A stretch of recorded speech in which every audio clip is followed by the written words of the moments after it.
Hello दोस्तों, स्वागत है आपका मेरे चैनल इन्वेस्टिंग विद शिवम में। इस वीडियो में मैं CG power and industrial solutions ये जो कंपनी है इसके बारे में बात करूंगा। ये बहुत ही न्यूज़ में आमिर रह रहा है, पिछले एक साल 2019 से न्यूज़ में है और अभी क्या लेटेस्ट न्यूज़ है उसके बारे में मैं बताऊंगा आपको। इसका शेयर प्राइस ऑलमोस्ट हर दिन अपर सर्किट में रहता है, मतलब बहुत दिन से अपर सर्किट में है, कभी कभी नीचे जाता है। तो आपको बताऊंगा ये क्यों अपर सर्किट में रहता है, क्या हुआ इस कंपनी के साथ, तो आपको मैं बताऊंगा। और एक चीज और, मतलब मेरे व्यूज को आप ब्लाइंडली मत लीजिएगा। मतलब आप भी खुद से, मतलब मैं जो आपको इन्फॉर्मेशन दे रहा हूँ वो तो अच्छी बात है, बस आप खुद से भी कुछ रिसर्च कीजिए और तब डिसाइड कीजिए कि आपको स्टॉक बाई करना है, होल्ड करना है, सेल करना है। मतलब मेरे व्यूज को आप ब्लाइंडली मत लीजिएगा, क्योंकि मैंने बहुत बार देखा है कि मैं कोई शेयर के बारे में बात करता हूँ और अगले दिन शेयर का लोअर सर्किट लग जाता है। मतलब फ्यूचर ग्रुप स्टॉक्स के साथ हुआ था। मतलब मैं बहुत एक्साइटेड था जब रिलायंस का अनाउंसमेंट हुआ था बाई करने का, तो पहला दिन 20% बढ़ा अपर सर्किट में, अगले दिन से लोअर सर्किट चल रहा है अभी तक। तो मेरे व्यूज को आप मतलब ऐसी मत लीजिएगा। बस मतलब जो मैं डेटा आपको दे रहा हूँ वो आप ऑफकोर्स ले सकते हैं, और डिसाइड आप खुद ही कीजिएगा, क्योंकि मैं गलत भी हो सकता हूँ।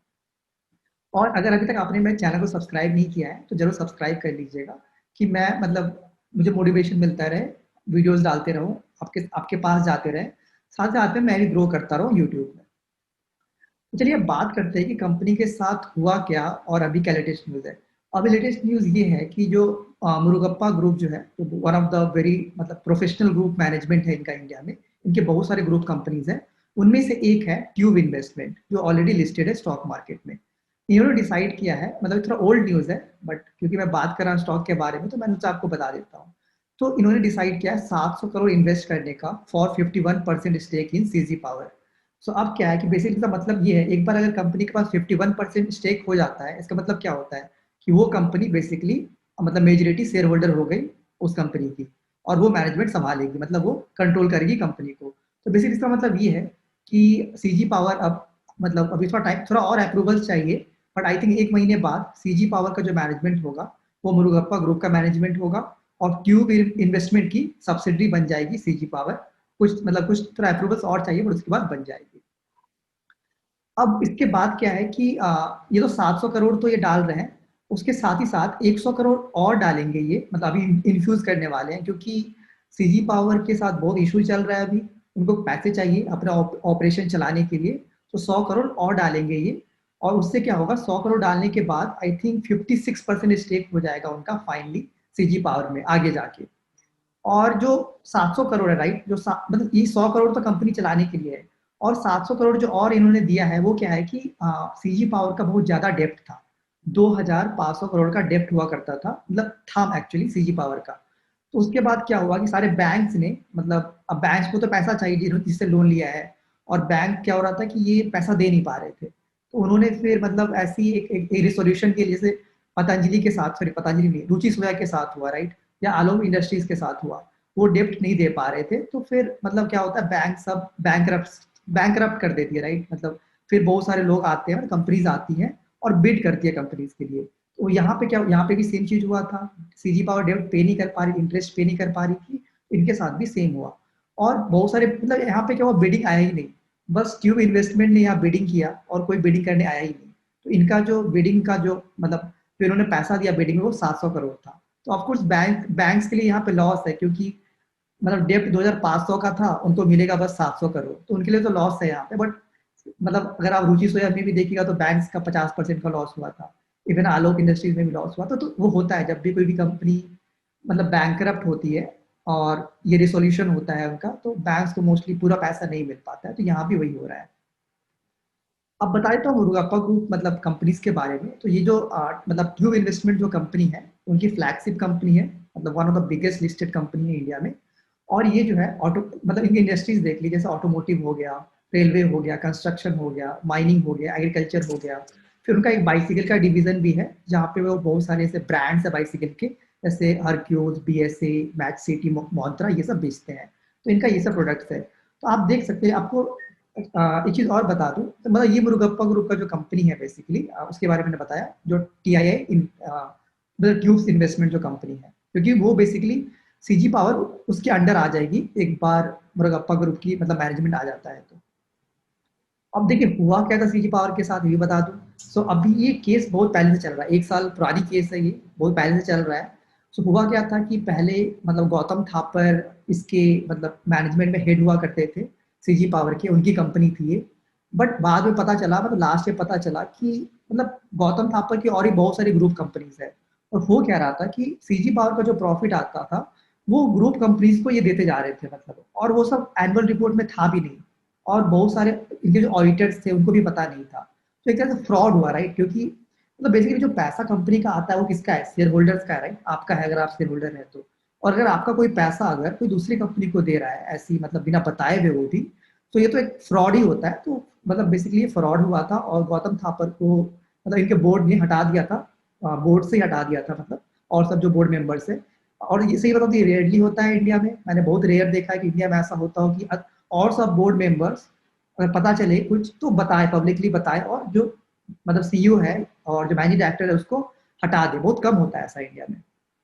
तो ये हुआ था और गौतम थापर को हटा दिया गया। उसके बाद एक न्यू मैनेजमेंट ने कंट्रोल लिया था। बट उनको मतलब देखिए न्यू मैनेजमेंट तो कंट्रोल ले लिया था, पर उनके पास पैसा नहीं था, कैसे चलाए कंपनी को, क्योंकि कंपनी में बहुत इश्यूज है। उन्होंने बहुत सारा पैसा, मतलब बहुत सारे मतलब फैक्ट्रीज बाहर खरीद लिए हैं इंडिया से बाहर, और उनके पास उतना पैसा है नहीं, फंडिंग नहीं मिल रहा है इन्हें बैंक से भी। इसलिए अभी इन्होंने क्या किया था, इन्होंने मतलब कहा था कि कोई न्यू कंपनी टेक ओवर करे इसे, तो वहां पे ट्यूब इन्वेस्टमेंट ने बिड किया। और मोस्ट 1 महीने बाद वो स्टार्ट कर देगी चलाना कंपनी को।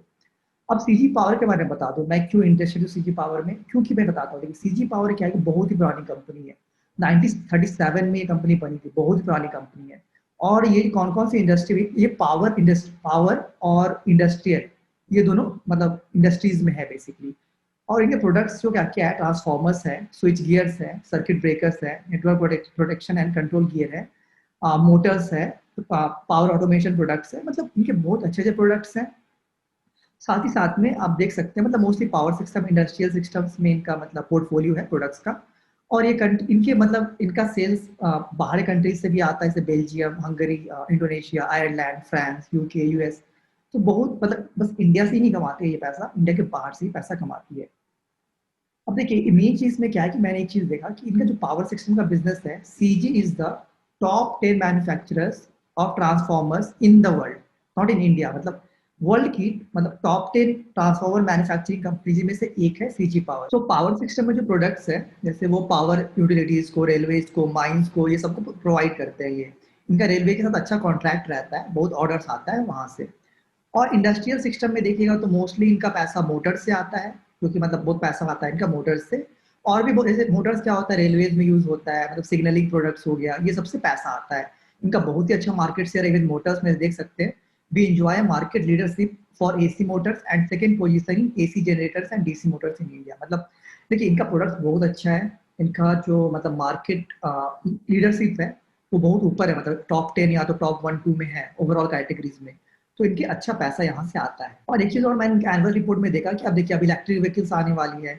इलेक्ट्रिक व्हीकल्स में क्या लगेगा, इलेक्ट्रिक मोटर्स लगेगा। तो ये कंपनी तो मोटर्स में पहले से थी, तो ये कंपनी क्या कर रही है, इलेक्ट्रिक मोटर्स भी डेवलप कर रही है। और इन्होंने स्टार्ट भी कर दिया, मतलब प्रोडक्शन जो बस अभी स्टार्ट किया बस के लिए, अभी मतलब 2 व्हीलर 3 व्हीलर के लिए स्टार्ट नहीं किया, 4 व्हीलर के लिए अभी मोस्टली बस के लिए शुरू किया है। बट इनका एम है कि देखिए पहले क्या था, चाइनीज मतलब चाइना से बहुत सारे इंडिया में प्रोडक्ट्स आते थे, ये सब जो थे इलेक्ट्रिक मोटर्स। पर अब गवर्नमेंट थोड़ा स्ट्रिक्ट हो गई है और मेक इन इंडिया को प्रमोट कर रही है, तो इनको बहुत फायदा होगा, क्योंकि अब बाहर से इंपोर्ट नहीं होगा, मतलब ये सब जो मोटर्स होता था, तो इनको बहुत फायदा हो सकता है इससे। चलिए अब तो मैंने कंपनी के बारे में बता दिया, अब थोड़ा फाइनेंशियल नंबर्स आपको बताता हूँ जो कि बहुत खराब है और खराब रहेंगे, क्योंकि मतलब पिछले 5-6 साल से ये कंपनी स्ट्रगल कर रही है, जब से इन्होंने अपना ऑपरेशन बाहर स्टार्ट किया है। तो फाइनेंशियली कंपनी स्ट्रगल कर रही है। अब देख सकते हैं इनका बुक वैल्यू नेगेटिव है, रिटर्न ऑन कैपिटल नेगेटिव है, आरओई नेगेटिव है, प्राइस 24 है, डेप्ट टू इक्विटी बहुत हाई है। एक ही बात, डेप्ट टू इक्विटी हाई है, बट क्योंकि आप मतलब मैंने बताया राइट, ट्यू इन्वेस्टमेंट 700 करोड़ रुपया ही देगी, मतलब बैंक सबको, तो ये डेप्ट to equity almost close to zero हो जाएगा उसके बाद, एक बार 700 करोड़ वो बैंक्स को दे देती है तो। और इनके उतना कैश नहीं है, मतलब सब सब नंबर्स खराब है बेसिकली इनके, इनका लॉस हो रहा है अभी भी। ये सारे नंबर्स खराब है, आप देख सकते हैं। देखिए एक टाइम कंपनी अच्छा किया करती थी, 2009-2010 में देखिए कंपनी के पास अच्छा 9,000 मतलब सेल्स कितना अच्छा बढ़ रहे थे, राइट, 11, 12, 13 हजार। बट एक चीज देखिए 2011 के बाद से सेल्स तो बढ़े, मार्जिन घटने लगे, क्यों? क्योंकि इन्होंने बाहर स्टार्ट करते एक्सपैंड करना, वहां से इशू आ रहा था। बट एक टाइम पे इनका मार्जिन 11, 13, 14% हुआ करता था, अच्छा प्रॉफिट्स हुआ करता था, राइट। बट उसके बाद जैसे एक्सपैंड करना शुरू किया, मार्जिन तो मतलब क्या हो गया, मतलब 3, 4, 5, 2 निगेटिव हो गया एक बार तो, राइट। तो ऑफकोर्स बहुत स्ट्रगल किया, मतलब हुआ कंपनी जब से इन्होंने बाहर स्टार्ट किया। तो आप प्रॉफिट भी देख सकते हैं, पहले अच्छा प्रॉफिट हुआ करता था 500, 800, 800 करोड़, फिर डिक्रीज हुआ 300 निगेटिव, 200 निगेटिव, अब तो देखिए लास्ट ईयर तो इनका बहुत ज्यादा ही लॉस हुआ, मतलब बहुत ज्यादा ही अब लॉस मेकिंग हो गया है। बट ऑफकोर्स मैं टर्न अराउंड के बारे में बात कर रहा हूँ, यहाँ पे न्यू मैनेजमेंट आएगी तो मेरा होप है कि वो कंपनी को टर्न अराउंड करेगी, फिर से थोड़ा जो मतलब अच्छे से मैनेज करेगी, ऑर्डर्स फिर से आएंगे, और मेरा मेन यहाँ पे इंटेंशन है। आप देख सकते हैं मैं लेके चलूंगा कि देखिए अभी अभी कोरोना वायरस के कारण इनका सेल्स और घट गया है पूरा 2020 के लिए, 5,000 करोड़ हो गया है। बट एक बार अगर मैं कहूंगा कि अगर एक बार ऑपरेशन नॉर्मल हो जाए, कोविड का थोड़ा इफेक्ट चले जाए, थोड़ा कम हो जाए, तो मेरे अंदाज से इनका सेल्स अराउंड 8,000 करोड़ का आराम से हो सकता है मेरे अंदाज से। अब चलिए मैं थोड़ा वैल्यूएशन के बारे में बात करता हूँ, क्योंकि अगर आप पैसे लगाते हैं टर्न अराउंड कंपनी पे, तो आपको जरूरी है जानना कि वैल्यूएशन क्या हो सकता है कंपनी का, मतलब अभी भी अपसाइड है या नहीं है, या कंपनी ओवर वैल्यूड हो चुकी है, ये बहुत इंपॉर्टेंट होता है। तो देखिए अब मैंने एक एज्यूम किया यहाँ पे कि न्यू मैनेजमेंट कंपनी को टर्न अराउंड कर सकती है। देखिए ये मेरा टर्न अराउंड में ये एज्यूम करना पड़ता है, राइट। अगर आप ये सोच रहे हैं कि कंपनी टर्न अराउंड करेगी, तो आप एज्यूम करते हैं कि उनके नंबर्स बाद में अच्छे होंगे, राइट। तो वो मैं एज्यूम कर रहा हूँ। तो इनका सेल्स मैं मान के चलता हूँ कि 8,000 करोड़ होगा, जो कि यहाँ 2019 में था। इनका मार्जिन मैं 10% ले रहा हूँ। देखिए मार्जिन का 10% था पहले, 2009, 10, 11 में, उसके बाद से खराब हुआ। और मैं 10% इसलिए ले रहा हूँ कि इनके जो पीयर कंपनीज हैं, जैसे एबीबी है, सीमेंस है, ये सब भी मतलब ट्रांसफॉर्मर, स्विच गियर, मोटर्स, ये सब बेचती है। तो उनका ये मैंने मार्जिन देखा है, अराउंड 10% रहता है इस इंडस्ट्री में अराउंड। अब देखिए अगर मैं मार्जिन 10% लूँ तो इनका एबिटा कितना हो जाएगा, अराउंड 800 करोड़ का, राइट। अब अब देखिए अब ईवी, अब मैं वैल्यूएशन क्या करूंगा, ईवी तो एबिटा पे कर रहा हूँ, जो कि one of the important valuation parameter होता है, मतलब इंटरप्राइज वैल्यू बाय एबिटा। अब इनका, अब मैंने इंडस्ट्री में देखा है कि, चलिए मैं इंडस्ट्री छोड़ दीजिए, मैंने इनका हिस्टोरिकल देखा कि जब इनका सेल्स इतना अच्छा खासा हुआ करता था, 9, 10, 11 में अच्छा खासा इनका सेल्स हुआ करता था, तो इनका ईवी तो एबिटा 10 हुआ करता था उस टाइम पे, ठीक है। तो मैंने 10 लिया है। बट अगर आप पीयर कंपनीज का देखिएगा, जैसे सीमेंस हो गया, एबीबी हो गया, उनका तो 25 या 30 पार है ईवी टू एबिटा। बट उनका एक रीजन है, उनका मैनेजमेंट बहुत अच्छा है, राइट। पहले से कंपनी अच्छा करते रही है, मैनेजमेंट अच्छा है। बट इनका भी ईवी टू एबिटा बढ़ सकता है, राइट, अगर इनका टर्न अराउंड हुआ। इनका मैनेजमेंट खुद मुरुगप्पा ग्रुप की मैनेजमेंट है, राइट, वो भी एक एमएनसी कंपनी के मैनेजमेंट से कम नहीं है, आप देखेंगे तो। बट मैं 10 ले रहा हूँ, मैं थोड़ा ज्यादा हाई फाई, मतलब 20-25 नहीं लेना चाहता हूँ यहाँ पे, तो मैं 10 ले रहा हूँ। अब इनका इंटरप्राइज वैल्यू कितना हो गया, मतलब इंटरप्राइज वैल्यू बेसिकली मैंने ईवी टू एबिटा 10 लिया, तो मल्टीप्लाई कर दीजिए 800 इंटू 10, तो 8,000 करोड़ का अराउंड इनका इंटरप्राइज वैल्यू हो गया, राइट। अब इनके पास डेप्ट है नहीं, क्योंकि मैंने बताया, राइट, एक बार ये बैंक को 700 करोड़ दे देंगे तो डेप्ट ऑलमोस्ट खत्म हो जाता है। तो इनका मार्केट कैप अराउंड, क्योंकि इंटरप्राइज वैल्यू में क्या होता है, डेप्ट भी होता है, राइट। पर अगर डेप्ट है ही नहीं तो market cap equal to enterprise value, तो इनका मार्केट कैप हो जाएगा अराउंड 8,000 करोड़ रुपए का। अब करेंट मार्केट कैप इनका कितना है, 1,500 करोड़ का है अभी अभी, राइट। और मेरा मतलब मैं जैसे सोच रहा हूँ कि इनका टर्न अराउंड होगा तो इनका चांस है 8,000 करोड़ मार्केट कैप होने का। और पहले हुआ भी करता था, आई थिंक पहले इनका मार्केट कैप अराउंड 6,000, 8,000 करोड़ हुआ करता था। तो मेरे लिए ये पॉसिबल, मतलब अगर आप देखिएगा इनका अगर हो गया 8,000 करोड़ मार्केट कैप, अभी 1,500 है, तो पॉसिबल 5 बैगर स्टॉक हो सकता है अगर टर्न अराउंड हुआ कंपनी तो आपको ये हो सकता है, मतलब टर्न अराउंड होना चाहिए उसके लिए, उसके बाद ही।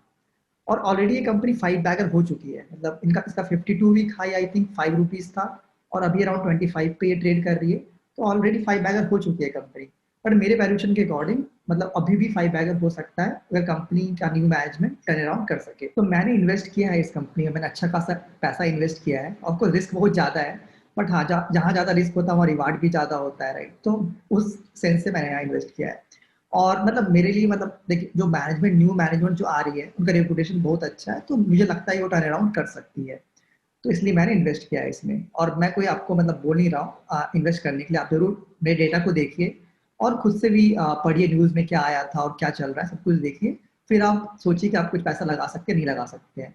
तो मतलब मेरे पे मत जाइए, मैं इन्वेस्ट किया तो आप भी कर देंगे। क्योंकि इससे पहले मैंने फ्यूचर ग्रुप, मतलब फ्यूचर रिटेल में किया था, तो मतलब उसमें शुरू में तो अच्छा खासा प्रॉफिट हो गया था, बट मैंने ऑफकोर्स बेचा नहीं स्टॉक को, और उसके बाद से कंपनी नीचे जाते जा रही है, मतलब लो सेकंड में जाते जा रही है, तो वहां मेरा भी लॉस हो गया, आप देखेंगे तो ये मेरा व्यू था इस स्टॉक पे। आप भी जरूर बताइएगा अगर आप इस स्टॉक को ट्रैक कर रहे हैं, आपको कुछ पता है इस स्टॉक के बारे में, जरूर कमेंट सेक्शन में बताइएगा। इस वीडियो के लिए इतना ही, धन्यवाद।